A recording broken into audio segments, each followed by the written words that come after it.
ठीक है। ओके, एक बात मैं बता देती हूँ, नवजोत, वो दिक्कत इसीलिए आ रही है, हमने जो करा था ना राउल्स लॉ की, हमारे पास ए कितना है एक्स ए और बी कितना है, तो एक्स ए किसको रिप्रेजेंट करता था, mole fraction of liquid component A in liquid phase, मतलब जो आपने लिक्विड का मिक्सचर बनाया है उसमें एक की मोल फ्रैक्शन एक्स ए है, और एक्स बी किसको रिप्रेजेंट करता था, mole fraction of be in liquid phase. अब होगा क्या कि जब ये ए और बी ऊपर वेपर्स बनाकर जाएंगे तो जरूरी नहीं है कि अगर ए की मोल फ्रैक्शन लिक्विड फेज में एक्स है तो वेपर्स में भी वो एक्स ही हो। मतलब मान लो तुमने दो लिक्विड्स का मिक्सचर बनाया है ना, जैसे अनियन और गार्लिक का मिक्सचर बनाया, तो अनियन की मोल फ्रैक्शन 0.2 ली, गार्लिक की मोल फ्रैक्शन कितनी ली, 0.8। तो जब ये दोनों वेपर्स बना के जाएंगे तो जरूरी नहीं है कि वेपर्स में भी अनियन 0.2 ही होगा, क्योंकि कोई ज्यादा वोलेटाइल होता है, कोई कम वोलेटाइल। तो अब ध्यान से देखना, अगर जब ये वेपर्स में चले गए तो वेपर्स में ए कितना होगा, उसकी मोल फ्रैक्शन को वाई ए से रिप्रेजेंट करेंगे, और बी वेपर फेज में कितना है उसको वाई बी से रिप्रेजेंट करेंगे। अब आप कहोगे कि ना मोल फ्रैक्शन का तो सिंपल ही एक्स से एक्स बी होता है, आपने चेंज क्यों कर दिया, मैंने इसीलिए चेंज कर दिया ताकि कंफ्यूजन ना हो। अब जैसे 5th क्वेश्चन में आपको मोल फ्रैक्शन वेपर फेज में फाइंड आउट करनी थी, तो आपने एक्स और एक्स बी फाइंड आउट नहीं करना, आपने क्या फाइंड आउट करना है, वाई ए एंड जब भी क्वेश्चन में ये लिखा होगा कि you have to calculate a mole fraction in vapour phase, तो समझ जाना कि मुझे एक्स और एक्स बी फाइंड आउट नहीं करना, क्योंकि एक्स और एक्स बी मोल फ्रैक्शन होती है but in liquid phase, but in अब फाइंड कैसे करनी है, फाइंड कैसे करनी है। अब नॉर्मली मोल फ्रैक्शन जब हमें निकालनी होती थी एक्स और एक्स बी, तब तो हम वही फॉर्मूला यूज करते थे, Na अपॉन और एक्स बी निकालने का Nb अपॉन, लेकिन अब वाई और वाई भी इस फॉर्मूले से नहीं यूज करेंगे। वाई और वाई का फॉर्मूला जो मैं बताना भूल गई थी, अब देख लो, वाई ए जो कि मोल फ्रैक्शन है ए की इन वेपर फेज, कैसे पता लगेगा कि जब ए वेपर में गया तो उसकी कितनी मोल फ्रैक्शन है, मतलब वो कितना है, इज इट 0.2 और इज इट 0.8, वो इस बात पे पता लगेगा कि वो कितना प्रेशर लगा रहा है इन कंपैरिजन टू टोटल। मतलब इसका फॉर्मूला बन गया P A by P total, क्योंकि वाई ए मोल फ्रैक्शन है वेपर फेज में, गैस फेज में, तो कैसे पता लगेगा कि गैस फेज में वो कितना है, वो इस बात से ही पता कर सकते हैं कि वो कितना प्रेशर लगा रहा है। ज़्यादा प्रेशर लगा रहा होगा तो ज़्यादा मोल फ्रैक्शन, कम प्रेशर लगा रहा होगा तो कम मोल फ्रैक्शन। ऐसे वाई बी का फॉर्मूला बन जाएगा P B upon P total. तो याद रखो जो 5th का बी पार्ट है जो आपसे हुआ नहीं, उसमें मोल फ्रैक्शन वेपर फेज में निकालनी थी, तो वाई और वाई, तो पी ए कैसे निकलेगा, P A not into X A, ये तुमने फर्स्ट पार्ट में निकाला है, कितना है 22.5, और पी टोटल कैसे निकाला था, P A not into X A plus P B not into X B, वो टोटल कितना आया, 37.9। तो यानी कि अब अगर अपने वाई ए निकालना है, विच is the mole fraction of A but not in the liquid phase, in vapour phase, question में जब भी मेंशन होगा कि आपको मोल फ्रैक्शन निकालनी है बट लिक्विड फेज वाली नहीं निकालनी, कौन सी निकालनी है, वेपर फेज वाली, तो एक तो सिंबल बदल दो कि हमने एक्स और एक्स भी नहीं निकालना, हमने क्या निकालना है, वाई ए, और क्योंकि सिंबल बदलने से ना तुम्हें फॉर्मूला भी याद रह जाएगा कि अच्छा वाई ए निकालना है, तो मतलब फॉर्मूला हम ये वाला यूज नहीं कर सकते N A upon N A plus N B, हमें फॉर्मूला कौन सा यूज करना पड़ेगा, P A by P total, P A by, और हर्ष पी ए कैसे निकालते थे, पार्शियल प्रेशर कैसे निकालते थे, पी ए नॉट इंटू, वो तो तुमने ऑलरेडी निकाल ही लिया क्योंकि क्वेश्चन में निकालना था, तो पी ए की वैल्यू 22.5 आई, टोटल की वैल्यू कितनी आ रही है 37.0, देखो तो ये कितना बन जाएगा 23/38, मतलब 0.59, तो वाई बी चाहे P B by P total से निकालो या 1 माइनस वाई ए, क्योंकि आप वाई ए तो निकाल ही चुके हो, तो वाई और वाई भी तुम 5th के बी पार्ट में नहीं निकाल पाए, वो मेरी गलती है, क्योंकि लास्ट टाइम जब हमारी राउट के ऊपर डिस्कशन हो रही थी तो ये पार्ट मैं बताना भूल रही थी कि कभी कभार राउट सो के न्यूमेरिकल में मोल फ्रैक्शन निकालनी आ जाती है वेपर फेज, तो हमेशा याद रखना कि जो मोल फ्रैक्शन हमने पढ़ी थी एक्स ए और एक्स बी वो लिक्विड फेज में थी, वो कौन से फेज में थी, और ये ज़रूरी नहीं है कि अगर ए लिक्विड फेज में 0.2 है तो वेपर फेज में भी वो 0.2 ही होगा, वो ज़्यादा भी हो सकता है, वो कम भी हो सकता है, वो डिपेंड करेगा कि ए ज़्यादा वॉलेटाइल है या कम वॉलेटाइल है। ज़्यादा वॉलेटाइल है तो वो वेपर फेज में ज़्यादा होगा, कम वॉलेटाइल है तो वो लिक्विड फेज में ज़्यादा होगा। तो साइंटिस्ट ने कहा कि अब क्या करें, अगर मोल फ्रैक्शन पूछी जाएगी बच्चे तो कंफ्यूज हो जाएंगे, तो बच्चे कंफ्यूज ना हो तो उन्होंने सिंबल ही बदल दिया। उन्होंने कहा कि जब लिक्विड फेज की मोल फ्रैक्शन पूछी जाएगी तो सिंबल वही रखना है XA एंड XB, जिसको निकालने का तरीका क्या था NA upon NA plus NB, और XB को निकालने का फॉर्मूला क्या था NB upon. But the moment आपने क्वेश्चन में देखा कि calculate mole fraction vapour phase पूछा है, आप सिंबल बदल दो कि मेरे को XA और XB की कैलकुलेट करना, मुझे क्या कैलकुलेट करना है YA और YA और YB, सिर्फ सिंबल ही नहीं बदला सभी, फॉर्मूला भी बदल गया। YA निकालने के लिए नाउ यू विल नो और use NA upon NA plus NB। YA निकालने के लिए हम देखेंगे कि वेपर में वो प्रेशर कितना लगा रहा है, जितना वो लगा रहा होगा इन कंपैरिजन टू टोटल, उससे पता लग जाएगा कि वो है कितना। YA का मतलब यही है ना कि वो A में है कितना, कैसे पता लगेगा कि वो वेपर फेज में है कितना। तो उन्होंने बोला कि आप ये देख लो कि वो प्रेशर कितना लगा रहा है, तो A कितना प्रेशर लगा रहा है PA अपॉन P टोटल, और PA को निकालना हमने राउंड को में पहले ही सीखा हुआ है, PA नॉट इंटू XA, और P टोटल निकालना सीखा P not XA plus P not B PHB, है ना, पुट करके हो जाएगा equation. Okay, and second is also what out, second is also what out. एक बार ये नोट कर लो फॉर्मूला, एक बार ये फॉर्मूला प्लीज नोट कर लो कि मोल फ्रैक्शन इन वेपर फेज, जब भी आपको राउंड के मेथड में ये फॉर्मूला ही नोट कर लो, mole fraction in vapour phase की जब भी आपको राउंड के मेथड में वेपर फेज में मोल फ्रैक्शन निकालने के लिए आई जाएगी, तो that is not XA and XB, that is YA and where YA is calculated as PA by P total and YB is calculated as PB by P total। PA किसको represent करता है, partial pressure of A को, तो हमने round को से पता ही है, that is PA not into, this is formula. क्योंकि अगर मान लो ये फिफ्थ के बी पार्ट में ना आता तो हमें वैसे भी ये फॉर्मूला अलग से हाईलाइट करके लिखना चाहिए। और PB कैसे निकालते हैं, PB नॉट इंटू XB, और टोटल कैसे निकालते हैं PA not into XA plus PB not into XB। लगे मैंने ना 4-5 मिनट दिए थे करे, जिन्होंने नहीं करे ना वो 4:30 दोबारा आओ मेरे पास, मैं यहाँ पे बैठ के मैम के सामने करवाऊँगी। आप सीरियसली नहीं ले रहे, मेरा होमवर्क भी नहीं करके आ रहे। अगर होमवर्क नहीं करोगे फिर मेरे पास आने का एजेंडा पूरा नहीं होगा, नंबर नहीं आएंगे यूटी में, फिर आपको लगेगा कि मैम अच्छा नहीं पढ़ाती। और मैं कोई ज़्यादा होमवर्क तो देती नहीं, जस्ट 4 क्वेश्चन 5 में से एक करा ही दिया तो 4 क्वेश्चन कर दे रहे। और ये उसी को समझ आएगा जिन्होंने ट्राई करा है, क्योंकि फिफ्थ के बी पार्ट में डाउट ही यही था कि वेपर फेज में मोल फ्रैक्शन निकालने की, तो डाउट आया ना, डाउट आया तो हमारा एक और कॉन्सेप्ट क्लियर हो गया।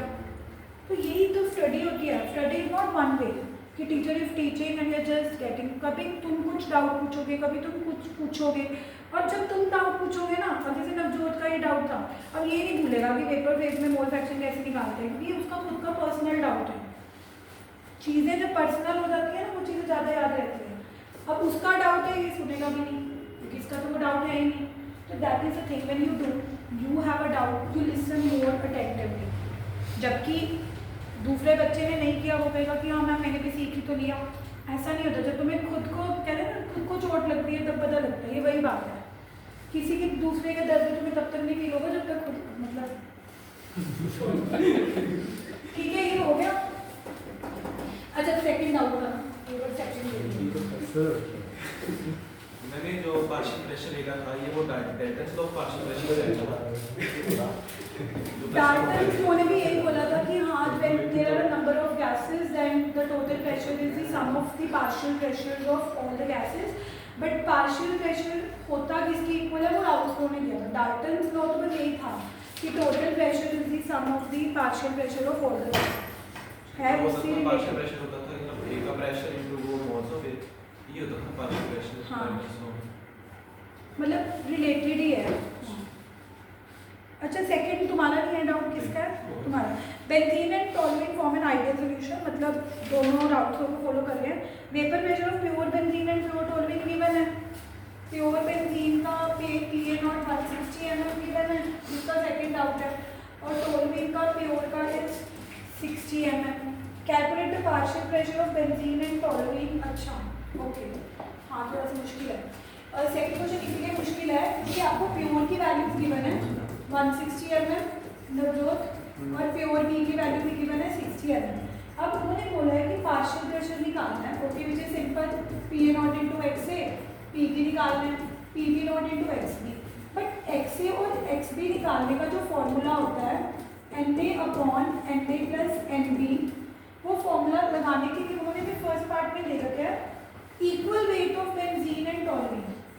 मतलब बेंजीन और टॉलुइन का वेट दे नहीं रखा, पर बोला है कि बेंजीन और टॉलुइन का इक्वल वेट है. अब इस केस में हमें क्या करना है, जब हम एक्स ए निकालते हैं, एक्स ए कैसे निकालते हैं, n A upon N A plus, और एन ए कैसे निकालते हैं, given mass upon molar mass, और एन बी भी कैसे निकालते हैं, गिवन मास अपॉन. इस क्वेश्चन को उन्होंने टिपिकल कैसे बनाया है, गिवन मास दिया नहीं है और बोल दिया है कि जितना ए का है उतना ही. तो हम क्या करते हैं, ए का भी गिवन मास एक्स मान लो और बी का भी गिवन मास क्या मान लो, सेम. क्यों मान सकते हैं, क्योंकि क्वेश्चन ही कह रहा है कि containing equal weight of benzene and toluene. तो जैसे ही आपने फर्स्ट पार्ट में पढ़ा कि कंटेनिंग इक्वल वेट है ऑफ बेंजीन एंड टॉलुइन, तो आपने दोनों के गिवन मास को, जो गिवन नहीं था, आपने एक्स ले लिया. आप वाई भी ले सकते हो, आप कोई भी ले सकते हो, है ना. बट आप दोनों को मोलर मास तो सेम नहीं ले सकते ना. बेंजीन का मोलर मास अलग होगा, टॉलुइन का मोलर मास. अब मोलर मास कैसे पता लगेगा, उसके लिए आपको फॉर्मूला पता होना चाहिए. बेंजीन का फॉर्मूला होता है C6H6. ये पता होना क्यों जरूरी है, क्योंकि मोलर मास नहीं निकलेगा. मोलर मास क्या होता है, 6 into 12 plus 6 into 1 which is 70. तो यहाँ पे जो मोलर मास की वैल्यू है 78, वो उन बच्चों को नहीं पता लगेगी ना जिनको बेंजीन का फॉर्मूला नहीं पता होगा. तो ये क्वेश्चन टफ है, दो वजह से टफ है. एक तो आपको दोनों का वेट नहीं गिवन, दोनों का वेट ना देकर ये बोल दिया गया है कंटेनिंग इक्वल वेट, कंटेनिंग. तो जब भी हमें कोई चीज़ नहीं दी होती वो हमें अज्यूम करनी पड़ती है. क्या अज्यूम करनी पड़ती है, कुछ भी कर सकते हो. और इस केस में तो ये है कि अगर उसका एक्स अज्यूम करोगे तो दूसरे का भी क्या अज्यूम कर सकते हो, एक्स. दोनों का सेम अज्यूम कर सकते हो, क्योंकि क्वेश्चन क्या ही है कि कंटेनिंग इक्वल वेट. बट उसके बाद भी दिक्कत क्या आएगी कि मोलर मास तो निकालना ही पड़ेगा. ए लिक्विड कौन है, बेंजीन. तो उसके लिए आपको बेंजीन का मोलर मास पता, फॉर्मूला पता होना चाहिए. अब आपको ये भी मैम कितने फॉर्मूले याद करने हैं, बट बेसिक वाले तो याद रखो. जैसे बेंजीन है, बेंजीन का तो तुम्हें पता होना चाहिए, 6 कार्बन 6 हाइड्रोजन, C6H6. टॉलुइन का भी निकालना पड़ेगा. टॉलुइन का मोलर मास कैसे निकालोगे, टॉलुइन होता है बेंजीन के ऊपर CH3. तो कार्बन 1 2 3 4 5 6 कार्बन बेंजीन में थे, तो जब एक कार्बन ऊपर आ गया तो कार्बन कितने हो गए, हाइड्रोजन कितने होंगे, 1 2 3 4 5. यूजली बेंजीन के बाद 6 कार्बन होते हैं, बट इस हाइड्रोजन की जगह तो CH3 लगा हुआ है. तो 1 2 3 4 5 हाइड्रोजन ये वाले, 3 हाइड्रोजन ये वाले, तो 8. तो यहाँ से टॉलुइन का हमारे पास मोलर मास आ जाएगा 84 + 8 92. अब Na आ गया, Nb आ गया, टैक्स से निकल सकते हैं. टैक्स से कैसे निकालते हैं, Na upon Na plus Na की वैल्यू क्या है, x अपॉन 72, और Nb भी क्या x अपॉन, और x को कट जाएगा 78 and 90. अब मैं ये कह रही हूँ कि x को कट जाएगा, क्यों कट जाएगा, क्योंकि ऊपर भी है और. तो हमारे पास 1/78 अपॉन 1/78 प्लस 1/90. इसको सॉल्व करके हमारे पास x की वैल्यू आ जाएगी. फिर हम x की वैल्यू इधर पुट करके हाँ, ये Pn और तो दे ही रखा है, 160 कितनी आई x से सॉल्व करके 0.54. तो यहाँ से हमारे पास Pa आ जाएगा, Pb आ जाएगा. xb तो हाँ, फिर अगर यहाँ से 0.54 आ रहा है x से, तो xb क्या होगा, 1 - x से 0.4.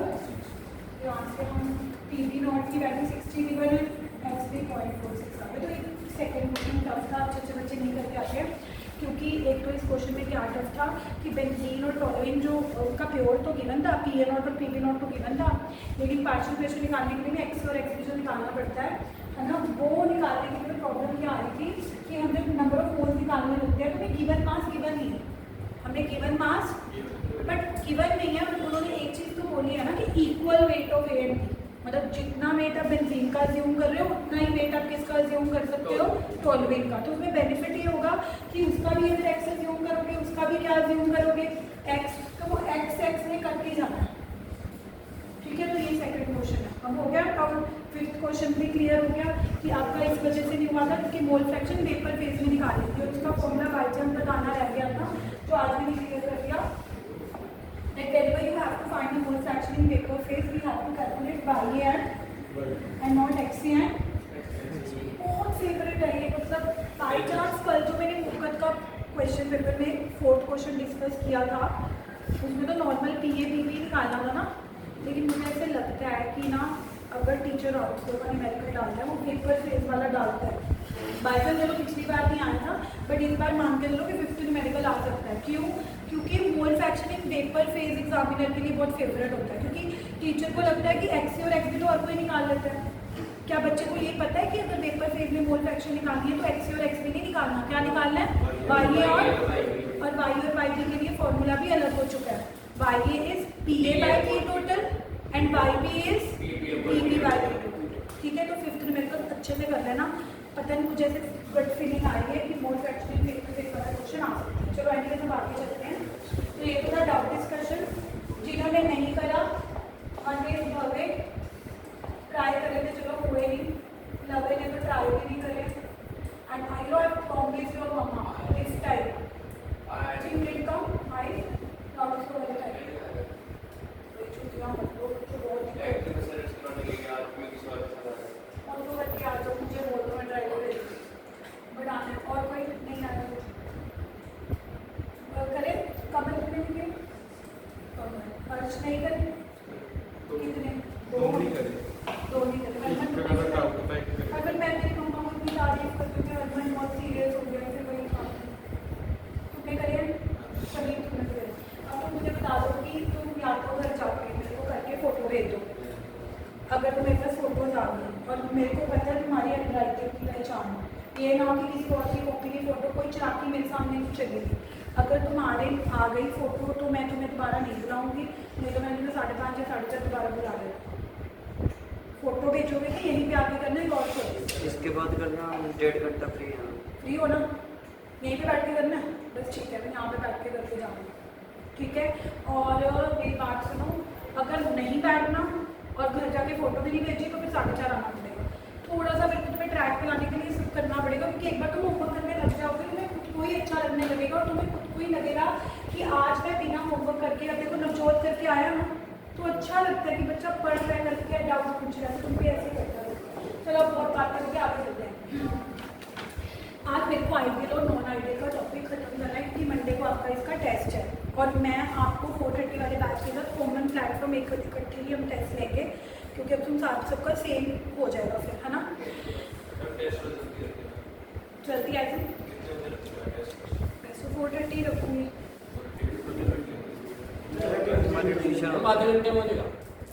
नहीं वो तो तुम्हारे ऊपर डिपेंड करता है, मतलब मैं तो घंटे का टेस्ट ही लूँगी। और फिर देखो सच में बताऊँ क्वेश्चन पेपर बनाया नहीं है, वो बनाने के टाइम पे डिपेंड करता है, कभी 15 नंबर का होगा, 10 का, 20 का, मतलब कितने का भी हो सकता है। बट क्या प्रॉब्लम है, आधे घंटे का टेस्ट बना क्यों? फिर हम सीधा आ जाएंगे ना 1 बजे 1 से 1:30 तक दे देंगे टेस्ट, फिर लगा देंगे लेक्चर आगे। अच्छा तुम चाहते हो कि क्लास भी लगाऊँ मैं आगे और टेस्ट भी दूँ? फिर तो तुम ऐसे नहीं कर सकते हो कि 1:30 बजे क्लास लगानी है तो क्लास लगा के टेस्ट 4:30 वाले बैच में देने आ जाओ। हमारे टीचर हम 4 बजे तक 3 चलो ये मंडे को देखते हैं कैसे करना है प्लान, तो भी पढ़ लो है ना, देखते हैं कैसे प्लान करना है। चलो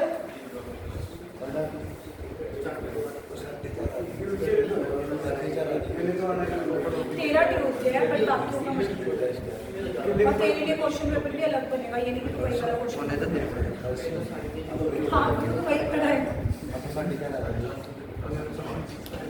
बताओ मतलब यू वांट की जो 1:30 बजे वाला बैच है उसी में टेस्ट हो, कलेक्टिव ना हो। तो फिर थिंग ये हो सकता है मैं 1:30 बजे वाले बैच में ना हो तो मैं मैम को बुला दूँगी, she will conduct your test, क्योंकि मैं 4:30 बजे वाले बैच में सोऊंगी। मंडे को ना शायद मेरी ऑनलाइन क्लास होती है, चलो वो मैं करूँगी प्लान। इफ यू वांट कि तुम्हें 1:30 बजे टेस्ट चाहिए तो 1:30 बजे टेस्ट हो जाए।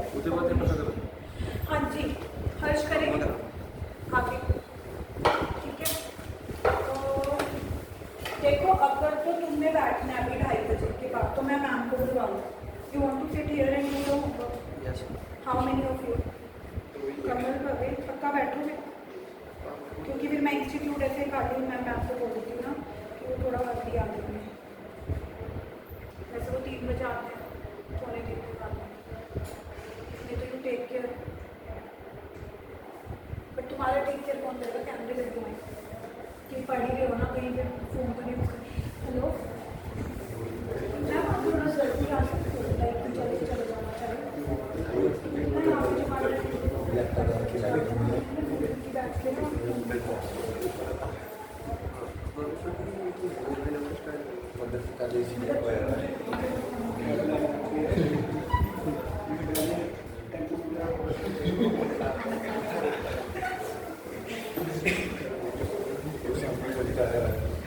चलो फटाफट फिनिश करें। तो उस दिन मैंने आपको एक टॉपिक स्टार्ट करवाया था, आइडियल एंड नॉन आइडियल, क्योंकि थ्योरेटिकल टॉपिक है ना, कोई न्यूमेरिकल्स नहीं है सबसे पहले। तो इसलिए सबसे बेस्ट पार्ट तो ये है कि ये हमारा लास्ट टॉपिक है बिफोर द टेस्ट। तो इससे पहले जितने भी टॉपिक्स हैं न्यूमेरिकल वाले खत्म कर दो, चाहे हेनरी है चाहे राउल्ट्स है, क्योंकि इस टॉपिक की तो कोई न्यूमेरिकल नहीं है, कोई नहीं टिल हो। इससे पहले राउल्ट्स लो, कुछ पी नॉट इंटू एक्स ए वाला, हेनरीज लो और एक उनसे पहले मुलाजिम तो मैंने तुम्हें बोला था कि कभी कभार क्या होता है कि जब आप ए और बी को मिक्स करते हो तो वो राउल्ट्स को फॉलो करते हैं, और कभी कभार ऐसे लिक्विड्स होते हैं जिनको मिक्स करते हैं बट वो राउल्ट्स को फॉलो नहीं करते। मतलब राउल्ट्स को फॉलो नहीं करते, मतलब उनकी पीए की जो ऑब्जर्व्ड वैल्यू आती है वो PA not into X A के बराबर नहीं आती, पीबी की value PB not into X B के बराबर नहीं आती, है ना। फिर मैंने तुम्हें ये भी बताया था कि हमें कैसे पता लगेगा कि मैम जब हम 2 लिक्विड्स को मिक्स करेंगे कि वो राउल्ट्स को फॉलो करेंगे, क्या वो सच में आइडियल सॉल्यूशन बनाएंगे। तो मैंने तुम्हें बोला था कि एक्चुअली होता क्या है कि जब तुम ऐसे 2 लिक्विड्स को मिक्स करते हो जिनके इंटरमॉलिक्यूलर फोर्सेस, हाँ जी मैम, हाँ जी हाँ जी, अच्छा 3 o'clock तक भी नहीं, 3:15 तो आप आते ही हो। हाँ 3 बजे आ जाओ। हाँ फिर सीधा एक ही आता है।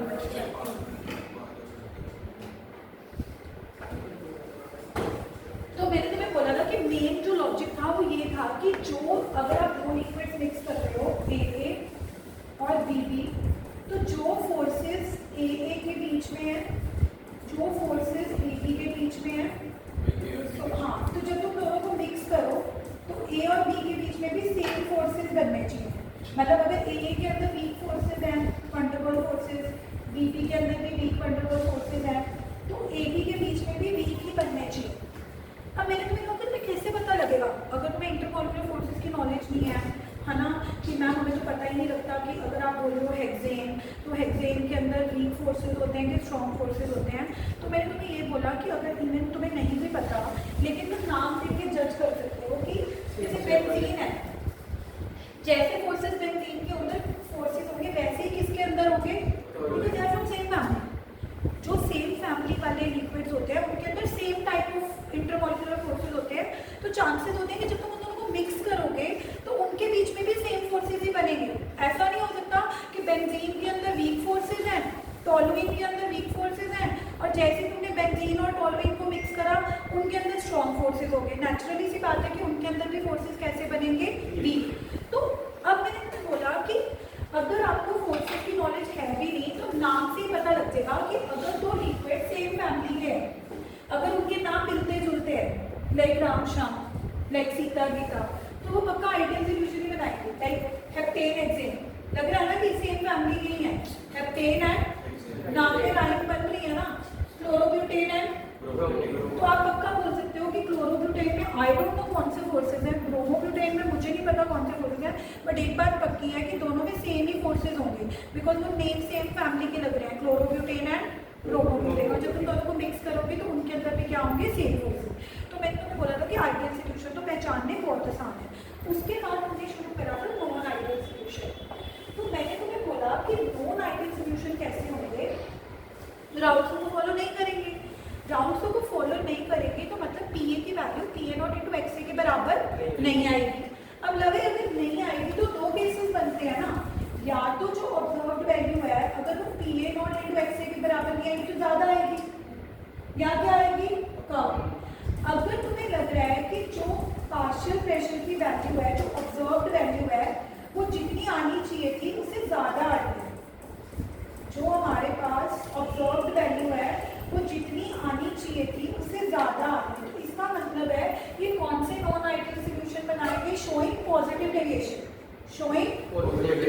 लेकिन ऑन दी अदर हैंड ऐसा भी तो हो सकता है ना कि जो तुमने ऑब्जर्व्ड वैल्यू देखी पार्शियल प्रेशर ए की, वो जितनी आनी चाहिए थी PA नॉट इंटू XA से कम आई, क्योंकि जब चीज़ें बराबर नहीं आती तो दोनों केसेस पॉसिबल है, बड़ी भी आ सकती है और छोटी भी आ सकती है। तो अगर तुमने ये केस फेस किया कि जो हमारी वैल्यूज आनी चाहिए थी, है ना, उससे कम आई, उससे कम आई, तो हम क्या बोलेंगे, दैट मीन्स हम क्या बोलेंगे कि हमारे पास कैसे नॉन आइडियल सॉल्यूशन बन रहे हैं, showing. So how many types of non-ideal solutions are there? Two. One showing positive deviation, one showing negative. Can we will say that a non-ideal solution showing positive deviation is formed when the observed value is greater than the calculated value. When the observed value is greater than the, that is PA is greater than PA not into X. PB is greater than and P total is greater than PA not into XA plus. And when we will say that non-ideal solution showing negative solution is formed when observed value would be less than, when observed value would be than the calculated value. Okay.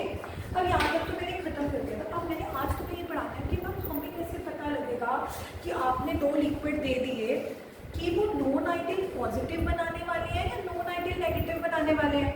Ideal का तो बहुत आसान था तरीका कि same नाम है तो वो आइडियल ही बनाएंगे, कि नॉन आइडियल का कैसे बनेगा पता लगेगा। पहले तो ये समझो कि ये होगा कब ऐसा होगा कि ऑब्जर्व्ड वैल्यू जितनी आनी चाहिए थी उससे ग्रेटर आएगी। ऐसा होगा कब कि जो ऑब्जर्व्ड वैल्यू है, जो ऑब्जर्व्ड वैल्यू है वो जितनी आनी चाहिए उससे ग्रेटर आएगी। पहले तो ये समझते हैं कि होगा कब, और ध्यान से देखना। मान लो तुम्हारे पास एक लिक्विड है A, उसके बीच में कुछ फोर्सेस हैं PP, उसके बीच में भी कुछ फोर्सेस हैं। अब जैसे ही तुमने A और B को मिक्स किया, फोर्सेस हो गए वीक। पहले फोर्सेस क्या हैं, स्ट्रॉन्ग, और बाद में फोर्सेस क्या हो रही है, दोस्ती हो रही है कच्ची, पक्की नहीं हो रही दोस्ती। दोस्ती कैसे हो रही है, तो मतलब वो पॉजिटिव डेविएशन बनाएंगे। दोबारा सुनो, आइडियल सॉल्यूशन की कंडीशन थी कि जैसे फोर्सेस पहले वैसे ही फोर्सेस बाद में, पहले वीक बाद में वीक, पहले स्ट्रॉन्ग बाद में स्ट्रॉन्ग, कोई दिक्कत नहीं। लेकिन पॉजिटिव डेविएशन कैसे लिक्विड पेयर्स बनाते हैं, अगर तुम ऐसे लिक्विड पेयर्स को मिक्स करो जिनके बीच में पहले तो स्ट्रॉन्ग फोर्सेस स्ट्रॉन्ग थे लेकिन बाद में वीक हो गए, यानी कि पहले दोस्ती पक्की थी, बाद में क्या कैसी हो गई, कच्ची। ये मैं इसीलिए लाइन बोल रही हूँ क्योंकि बच्चे भूल जाते हैं कि मैम फोर्सेस स्ट्रॉन्ग से वीक होने चाहिए कि वीक से स्ट्रॉन्ग। स्ट्रॉन्ग से वीक होने चाहिए। कैसे होने चाहिए, स्ट्रॉन्ग से। अगर भूल जाओ पॉजिटिव डेविएशन की क्या कंडीशन थी, तो कच्ची दोस्ती से याद आ जाएगा कि मैम ने बोला था कि कच्ची दोस्ती शो करने वाले पॉजिटिव डेविएशन शो करते हैं, मतलब कच्ची दोस्ती हो रही है, मतलब फोर्सेस स्ट्रॉन्ग से कैसे हो रहे हैं, वीक। अब मैं एग्जाम्पल देती हूँ स्ट्रॉन्ग से वीक कैसे होते हैं, पता कैसे लगता है। जैसे मान लो तुम्हारे पास एक लिक्विड है इथेनॉल।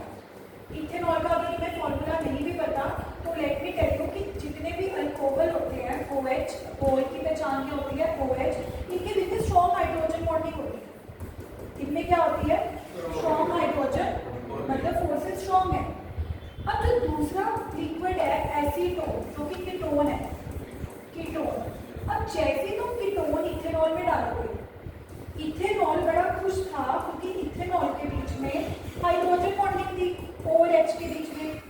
अब जैसे तुमने इसमें एसीटोन डाला, एसीटोन इज अ कीटोन, इस कीटोन ने इस H और O के बीच की हाइड्रोजन बॉन्डिंग तोड़ दी, क्योंकि आप हाइड्रोजन बॉन्डिंग होने के लिए H और O होना चाहिए। H और OH के पास O है, दूसरे OH के पास H है, लेकिन अब इनके बीच में कौन सी फैमिली का लिक्विड आ गया, कीटोन। कौन सी फैमिली का कीटोन आ गया, कीटोन। कीटोन के पास O तो है पर H नहीं है। कौन से फैमिली स्ट्रॉन्ग हाइड्रोजन बॉन्डिंग बना सकते हैं, जिनके पास O O के साथ क्या हो, अब अल्कोहल जब तुम सिर्फ अल्कोहल देखते हो, अल्कोहल का तो फॉर्मूला ही OH है, अल्कोहल का तो फॉर्मूला ही क्या होता है OH। तो जब तुम एक अल्कोहल को दूसरे अल्कोहल के साथ देखते हो तो O के साथ H के साथ एक स्ट्रॉन्ग हाइड्रोजन बॉन्डिंग बनने के चांसेस होते हैं। मतलब ये चीज तुम याद ही करो कि अल्कोहल्स के अंदर कौन सी बॉन्डिंग होती है, स्ट्रॉन्ग हाइड्रोजन बॉन्डिंग। अब जैसे तुमने इसके अंदर कोई और लिक्विड डाला, जैसे तुमने एसीटोन डाला, अब मान लो तुम्हें नहीं भी पता कि एसीटोन क्या है, इसके नाम से पता लग रहा है acetone, it's a ketone. Ketone कौन सा फंक्शनल ग्रुप होता है, C डबल बॉन्ड, कौन सा फंक्शनल ग्रुप होता है, C डबल बॉन्ड। अब जैसे ही C double bond of family का दो अल्कोहल्स के बीच में आएगा, ये हाइड्रोजन बॉन्डिंग को तोड़ देगा। क्यों तोड़ देगा, क्या वो कोई फोर्सेस नहीं बनाएगा। अब आप कहोगे कि मैम वो बीच में आया है, क्या वो कोई फोर्सेस नहीं बनाएगा, ध्यान से देखो ना, अल्कोहल में OH है, जैसे ही कीटोन डालोगे कीटोन, तो ये O और H के साथ हाइड्रोजन बॉन्डिंग नहीं बना सकता। जिनको पूरे नॉलेज नहीं है तो क्यों नहीं बना सकता, मैम H इसके पास है, O इसके पास है, और H के भी आपको बता रही हूँ कि हाइड्रोजन बॉन्डिंग वही बना सकते हैं जिनके साथ O के साथ H लगा, O के साथ भी क्या लगा होना चाहिए, H। तो बेसिकली हुआ क्या कि जब तुमने दो अल्कोहल के बीच में एसीटोन नाम का लिक्विड डाला, तो एसीटोन ने क्या किया कि जो अल्कोहल के बीच में स्ट्रॉन्ग फोर्सेस थे उनके बीच में आके स्ट्रॉन्ग फोर्सेस कर दिए वीक, डाइपोल डाइपोल फोर्सेस बना दिए जो कि वीक होते हैं।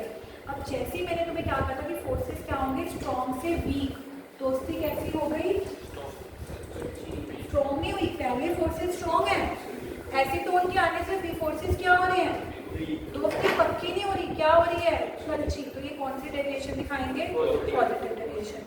अब मैंने तुम्हें कहा था कि मैं तुम्हें ऐसे करूँगी ना, तुम्हें एग्जांपल भी याद हो जाएगा। मैं तुम्हें आज हिंट देती हूँ कि अगर कभी भी दो लिक्विड पेयर्स हो और एक अल्कोहल हो तो पक्का कैसी डेविएशन दिखाएगा, 90% ऑफ द चांसेस आपके पॉजिटिव डेविएशन के। सारे एग्जांपल्स आप खुद देख के बता दोगे ऑप्शन में कि अगर ऑप्शन में कोई लिक्विड पेयर आ गई। अब जैसे मैंने तुम्हें कहा था ना कि तुम्हें कैसे पता लगेगा कि फोर्सेस स्ट्रॉन्ग से वीक हो रहे हैं, तुम कोई एनालिसिस थोड़ा करने बैठोगे। तो तुम्हें मैंने एक हिंट दे दी that if out of the two liquid pairs the name which they have given to you, अगर उसमें एक भी नाम अल्कोहल फैमिली का है, अगर एक भी नाम कौन सी फैमिली का है, तो 90% वो कैसा नॉन आइडियल सोल्यूशन बना रहा होगा, शोइंग पॉजिटिव डेविएशन।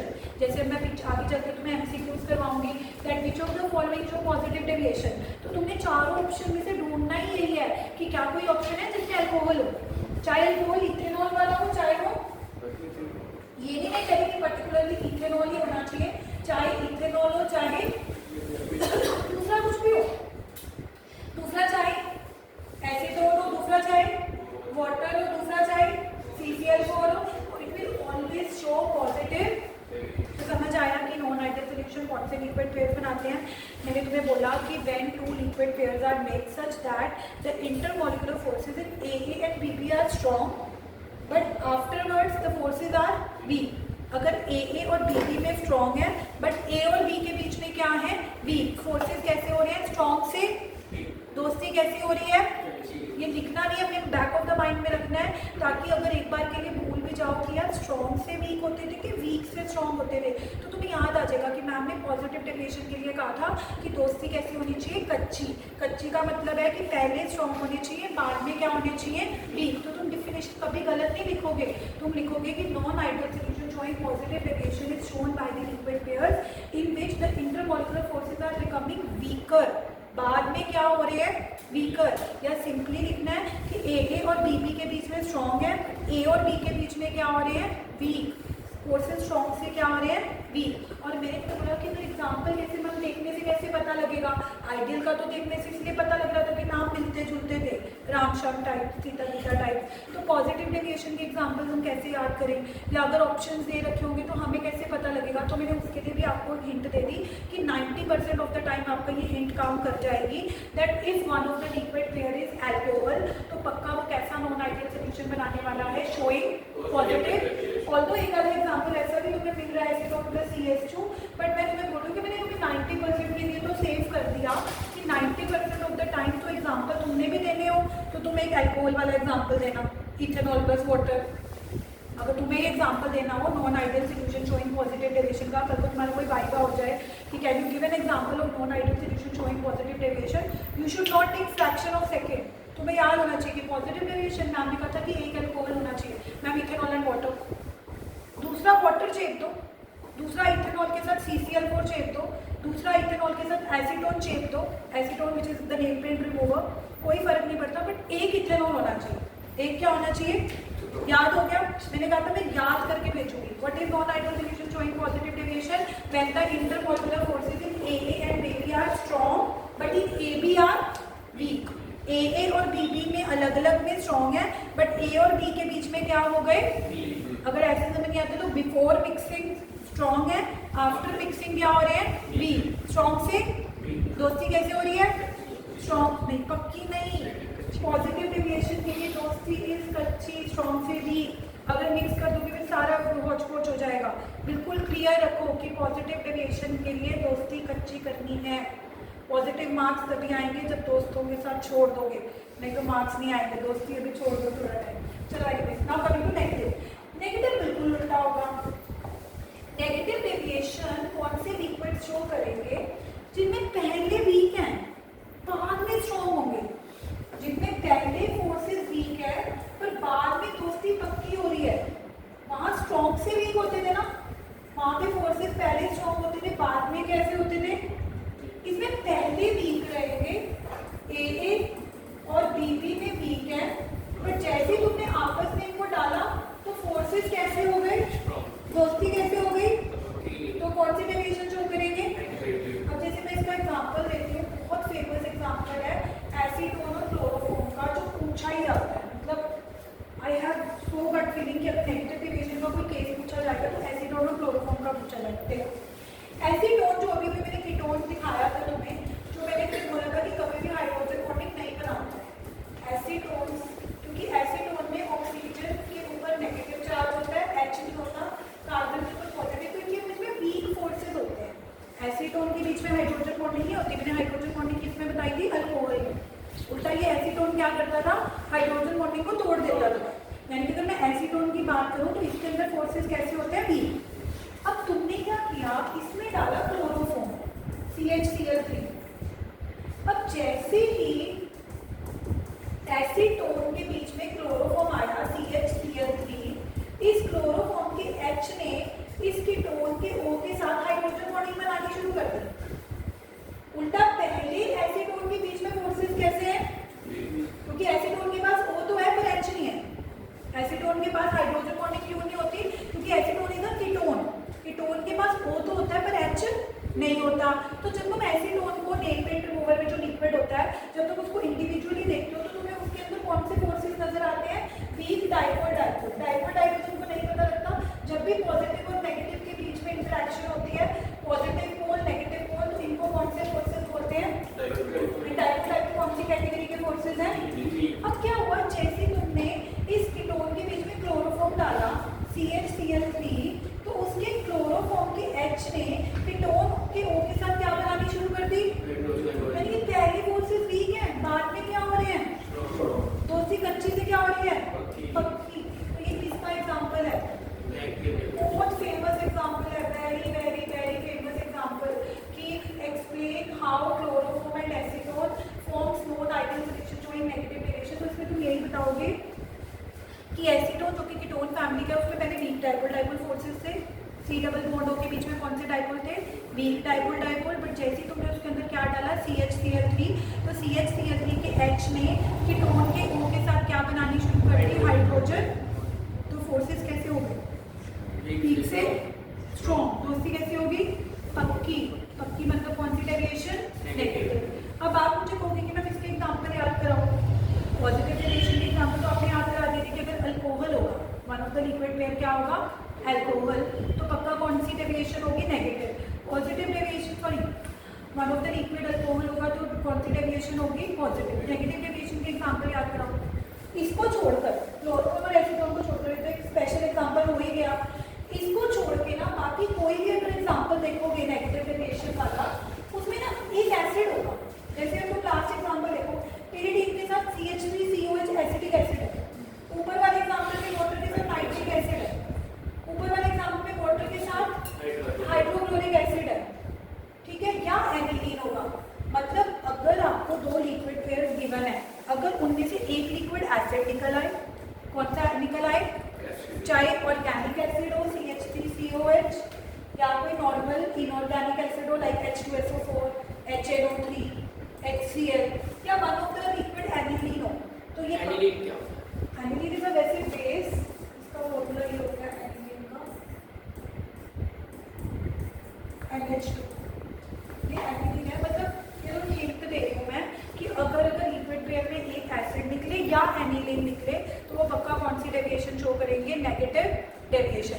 बट अगर कोई मेरे से ये पूछेगा कि ना क्लोरोफॉर्म और एसीटोन में तो ना एसिड है ना एनिलीन है, फिर इसका एग्जाम्पल, ये तो वैसे ही तुम्हें एग्जाम्पल याद करके जाना है क्योंकि ये तो मैं बोल के ही बोल रही हूँ कि टीचर अगर क्वेश्चन अलग से डालेगा तो वो डालेगा ही क्लोरोफॉर्म और एसीटोन के एग्जाम्पल पे, और कोई एग्जाम्पल पूछेगा ही नहीं। इतनी मैं गारंटी दे सकती हूँ कि अगर कोई अलग से एग्जाम्पल पूछ के पूछेगा ना कि बताओ कि ये नेगेटिव डेविएशन कैसे शो करा, तो वो क्लोरोफॉर्म और एसीटोन वाला एग्जाम्पल ही आएगा। बाकी तो एमसीक्यू में आ सकते हैं कि विच of the following show negative deviation, तो तुम्हें क्लोरोफॉर्म और अगर एसीटोन मिलेगा तो नेगेटिव डेविएशन तो क्लोरोफॉर्म और एसीटोन एग्जाम्पल तो तुम्हें वैसे ही पता होना चाहिए। लेकिन अगर ये ऑप्शन में नहीं है तो कौन सा ऑप्शन हो सकता है नेगेटिव डेविएशन वाला, या तो उसमें एसिड हो या तो उसमें क्या हो, एसिड ही है तो उसके अंदर क्या हो, एसिड। तो अब मैंने तुम्हें आइडियल के भी एग्जाम्पल करा दिए, नॉन आइडियल के भी एग्जाम्पल करा दिए। अब है क्या क्या, मैंने तुम्हें ग्राफ कराया था राउल्ट फ्लो का, है डाउट है नॉन आइडियल। हाँ जो जैसे वाटर होता है H2O, वो कौन से फोर्सेस बनाता है? Hydrogen hydrogen. और जैसे वैसे कौन बता रहे थे उसमें से डबल बॉन्ड होता है, वो मिथाइल ग्रुप के हाइड्रोजन के साथ बॉन्ड भी बना सकते हैं। C डबल बॉन्ड हो मिथाइल, किसका हो, किसकी मिथाइल? नहीं नहीं, एसीटोन वही तो हम बोल रहे हैं ना कि एसीटोन में C डबल बॉन्ड हुआ है पर H नहीं है, तुम कह रहे हो उसके साथ के कार्बन के पास भी तो H है ना। हाइड्रोजन बॉन्डिंग जनरली दूसरा एलिमेंट जो होना चाहिए वो F, O या N, मतलब ऐसा H होना चाहिए या तो F के साथ लगा हो या O के साथ या N के साथ, कार्बन वाले के साथ नहीं बना। बट क्लोरोफॉर्म वाला कर रहा है समहाउ, बट वैसे जनरली नहीं हो। ठीक है, अब एक जैसे आप क्वेश्चन में क्या है 90% के OH ग्रुप वाला होगा, वो 10% तो दोनों जैसे मान कर ऐसे तो मेरा उसमें कैसे वही तो कहते हैं, देखो सारे एग्जाम्पल याद कराने की कोई ट्रिक है ही नहीं, है ना। फिर तो बच्चा ये कोई भी टीचर आपको ये बोलेगी एग्जाम्पल दे रहे थे रट लो, है ना। तो ट्रिक्स तो सिर्फ हम काफ़ी केसेस ले लेते हैं, बट 10% तो तुम्हें, अगर तुम्हें बिल्कुल 100% मार्क्स चाहिए तो तुम्हें 10% खुद मेहनत करनी पड़ेगी, है ना।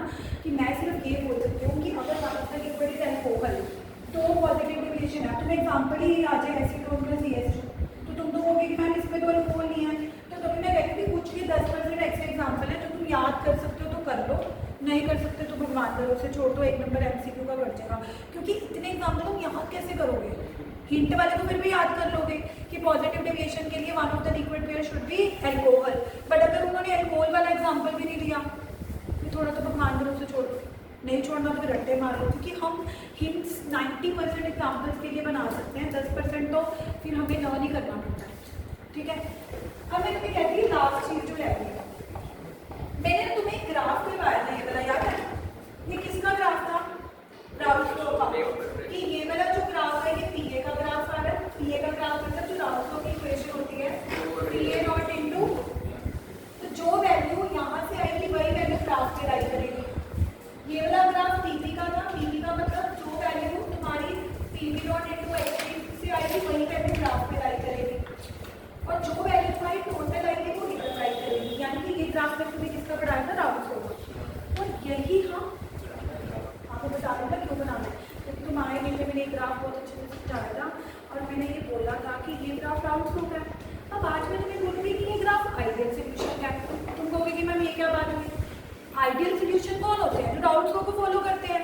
तो यानी कि अगर ये राउल्ट फ्लो का ग्राफ है तो इसको कौन फॉलो करेगा, हर्ष, आइडियल सोल्यूशन। तो कल को अगर आपको आ गया कि draw the graph of ideal solution, draw the graph of ideal solution, तो उस दिन जो मैंने ये ग्राफ में बनाना सिखाया था राउल्ट फ्लो का, यही ग्राफ बन जाएगा। लेकिन अगर नॉन आइडियल सोल्यूशन हुआ, अगर नॉन आइडियल सोल्यूशन हुआ पॉजिटिव वेरिएशन वाला, तो उसका ग्राफ ये नहीं बनेगा। क्यों नहीं बनेगा, क्योंकि उसकी PA की वैल्यू ये थोड़ा आएगी जो राउल्ट फ्लो ने बोली है, उससे ग्रेटर आएगी। ऐसे ही उसकी PB की वैल्यू ये थोड़ा आएगी जो ग्राफ कह रहा है, उससे ग्रेटर आएगी। तो नॉन आइडियल सोल्यूशन की पॉजिटिव वेरिएशन का ग्राफ कैसे बनेगा, ये जो तुमने आइडियल का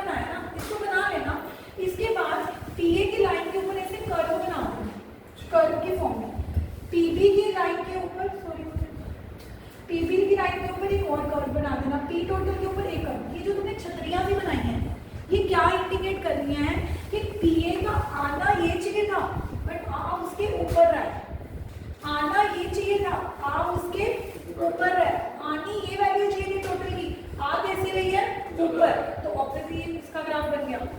have a look on ideal solution showing positive deviation का ग्राफ।